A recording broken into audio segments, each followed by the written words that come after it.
ये बाइक कुछ हजार रुपए देकर नई आ जाती थी। अगर आप आज इसे खरीदना चाहें तो आपको लाखों रुपए खर्च करने होंगे।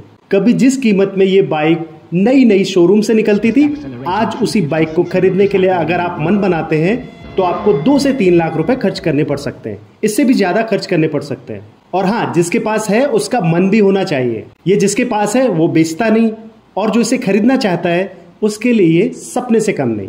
नमस्कार दोस्तों, आपका हमारे चैनल पर बहुत बहुत स्वागत है। आज के इस वीडियो में मैं आपसे यामाहा RD350 के कुछ प्रिंट एड्स शेयर करने जा रहा हूं और साथ ही इस बाइक पर डिटेल में बात करूंगा। वक्त बदल गया, सड़कों का मिजाज बदल गया और इंजन की आवाज भी बदल गई। एक दौर था जब 4 स्ट्रोक बाइक्स का नामो निशान नहीं था।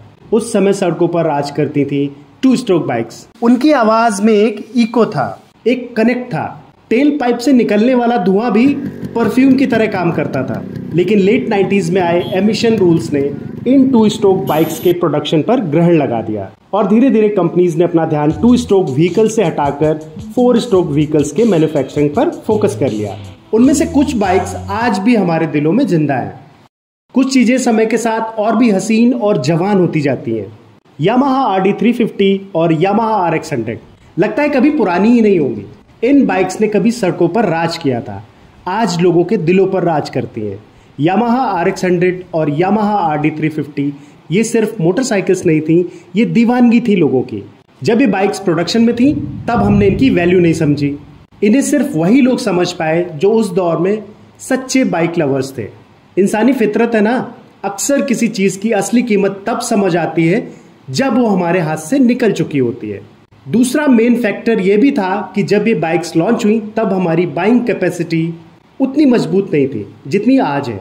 उस जमाने में आम आदमी साइकिल नहीं खरीद पाता था, मोपेड्स और स्कूटर तो सोचना दूर की बात थी। आज हर बाइक लवर सोचता है काश मेरे गैराज में एक RD होती, काश मेरे पास RX100 होती। और शायद इन्हीं कारणों से इन बाइक्स को कुछ ज्यादा ही हाइप मिल रखी है। RD350 ये सिर्फ बाइक नहीं, एक एहसास है और एक ऐसी विरासत है जो वापस आएगी भी या नहीं ये तो यामाहा ही जाने। और अगर आएगी भी तो पुराने दिल और धड़कन मतलब 2 स्ट्रोक इंजन के साथ तो नहीं ही आएगी। वैसे RD350 1973 में ही लॉन्च हो गई थी, पर इंडिया में ये बहुत बाद में आई। एस्कॉर्ट्स ग्रुप ने यामाहा के साथ मिलकर RD350 को AN 1983 में इंडिया में लॉन्च किया था। RD350 जायंट किलर के नाम से पॉपुलर RD350B का इंडियन अवतार थी। यामाहा RD350B में RD का मतलब था रेस ड्राइव या रेस डेवलप्ड, जबकि इंडियन RD350 में RD का मतलब था राजदूत। गोली की स्पीड से दौड़ने वाली इस आइकॉनिक बाइक को लोग रेसिंग डेथ भी बोल देते थे। यामाहा ने RD350 को 2 वेरिएंट्स में लॉन्च किया था। पहला वेरिएंट था RD350 HT। HT का मतलब होता था high torque. RD350 HT 30.5 bhp की पावर जनरेट करती थी। इसके बाद यामाहा ने RD350 HT का more fuel efficient detuned version RD350 LT को लॉन्च किया था।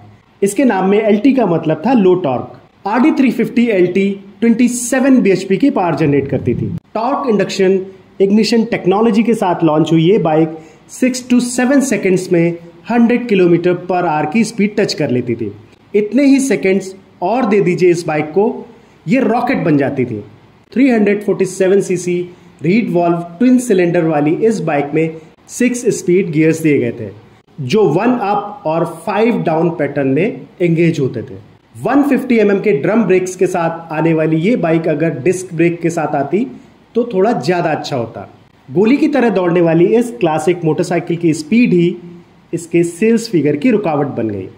लो फ्यूल इकोनॉमी और हाई रनिंग कॉस्ट के कारण ये बाइक ज्यादा बिक नहीं पाई।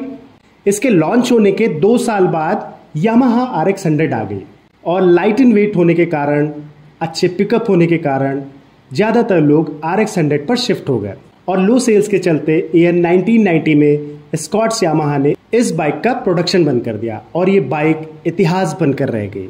हालांकि आज भी हमारे दिलों में ये बाइक जिंदा है और जिनके पास है ये बाइक उन्होंने बहुत ही प्यार से संभाल कर रखी हुई है।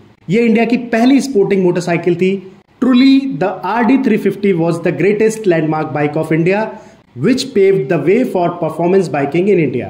आज की कोई भी एंट्री लेवल परफॉर्मेंस बाइक वो फील नहीं दे सकती जो आरडी देती थी। यामाहा RD350 एक लीजेंड है और अगर आपने इसे कभी नहीं चलाया है तो ज़िंदगी में अगर आपको मौका मिले तो इसे एक बार चलाइएगा ज़रूर। इसे चलाने के लिए चाहे जो भी करना पड़े कीजिए। आशा करता हूँ आपको ये जानकारी पसंद आई होगी। ऐसे ही इंटरेस्टिंग वीडियोस को देखने के लिए आप हमसे जुड़े रहें। वीडियो को लास्ट तक देखने के लिए आपका बहुत बहुत धन्यवाद।